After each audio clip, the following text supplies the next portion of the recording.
Well, I'm excited to be in a regional. I mean, one of 64 teams still competing for a chance to get to Omaha. I'm excited that our guys earned the opportunity to be here at Olson Field at Bluebell Park and to be in our 9th straight regional. That's something special.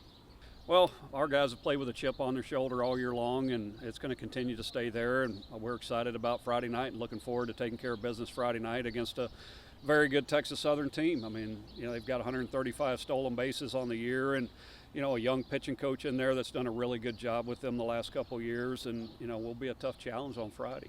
Well, I mean, certainly you look at the stats with Coastal Carolina and with Cal and the things that they've done. Coastal Carolina is very similar to Texas Southern in that they like to run. I think they've got 75 stolen bases as a team, and they can also hit. They've got 50 or 60 home runs. Cal, very good pitching and defensive team, and got some guys up and down the lineup that can hit for power. So stats say that they got some guys that can hit some home runs on each and every team.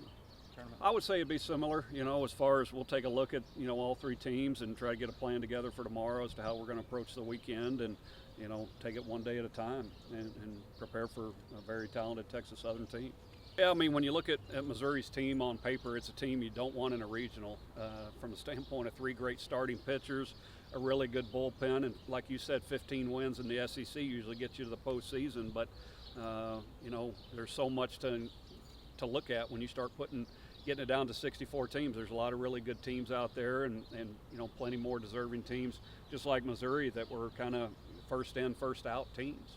When you look at our non-conference RPI, our overall RPI, our strength of schedule and all those things, we just need to go win the league. And you go win the league and, obviously you're going to put yourself in position to be a top 8 national seed, and it really doesn't matter who the national seeds are until the next week. And you can definitely not be a top 8 national seed and get to Omaha, as evidenced last year. I think only 2 of the national seeds ended up getting to Omaha. So it's all about taking care of business one day at a time.